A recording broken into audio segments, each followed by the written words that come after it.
Okay, the third in our series of scene reports tonight, and this one from Portland, and here is Sado-Nation.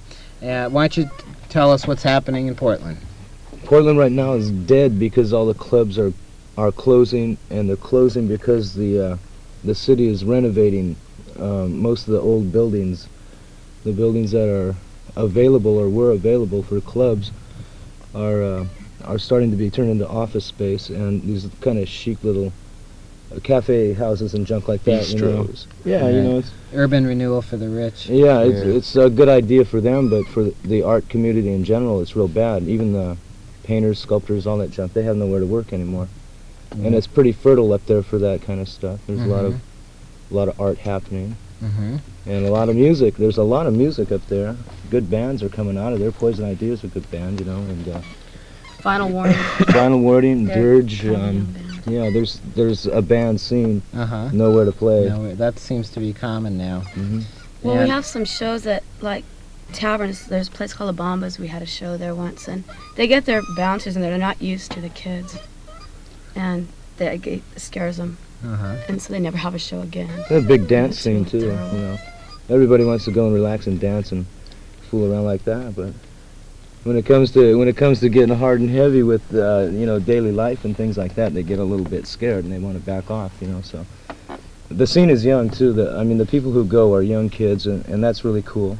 We like to play for the underage mostly, and we do that whenever we can, because the people who are like going out to drink and dance around, they're trying to forget their problems, not have them thrown in their face. And we like to throw it up to them. You know, we like to tell them, you know, just what it is. We don't get too heavy on politics or anything, but there are certain things that we're aware of that we want to, you know, point out, objectively point out, and use a little bit of ambiguity so they can make their own decision about things. What are some of these? What are some of your songs about?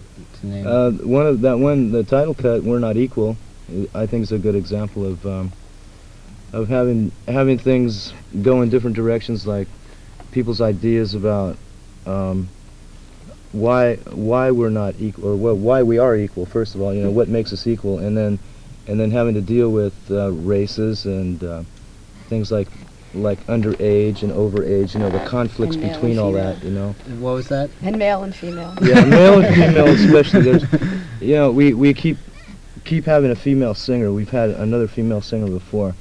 And we do that because we think that men writing for women really can't do it. You know, it's got to come from a female point of view. And I mean, it's not like we're really heavy into that, you know, women's living and all that kind of junk. It's not really like we went out and said, let's get a girl singer either. I mean, Mish sang as well as anybody else could, you know, whether singer, she's a man or a woman. She does it good, and that's whatever. Yeah, plus she's got good presence on stage, man. I like to see her crawl around, you know. She's like a little animal up there. I mean, it's like, you know, she's caged, and she's, you know, get too close and watch out, your eyes might go out or something. That's your head. Yeah, the Medusa. You guys have been around for a long time in one form or another. You've changed a bunch of personnel, or? I mean, I had your first EP a couple of years ago, that Mom and Pop Democracy and stuff that was like that. A funny record. I liked that record. I thought it was great. That was produced by Greg Sage from the Wipers, and it was kind of funny how that all got together. But yeah, we've had a lot of changes in the band. This guy here, our bass player, Steve, he's what, a fourth bass player or something like that. The last time we needed a bass player, we auditioned 8 of them before we put up with him, and we're still questioning him. It's like in Portland, you know, good. all the musicians that want to play the kind of music that we want to, most of them are either you know them all and they're all in another band, or you know, like these guys we get, you know, they come and you put the bass on and they don't know a note, but they won't tell you that they can't play. You know, the ones that want to do it are not capable, and the ones that are capable laugh at us. So. After all, That's right.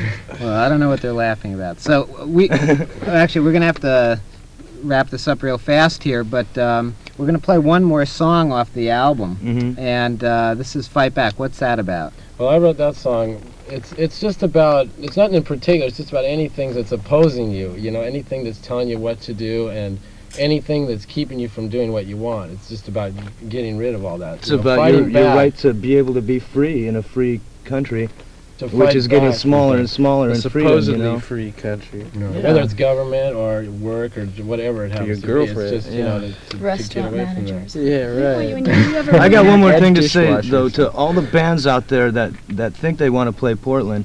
If you think you want to play Portland, you write to us.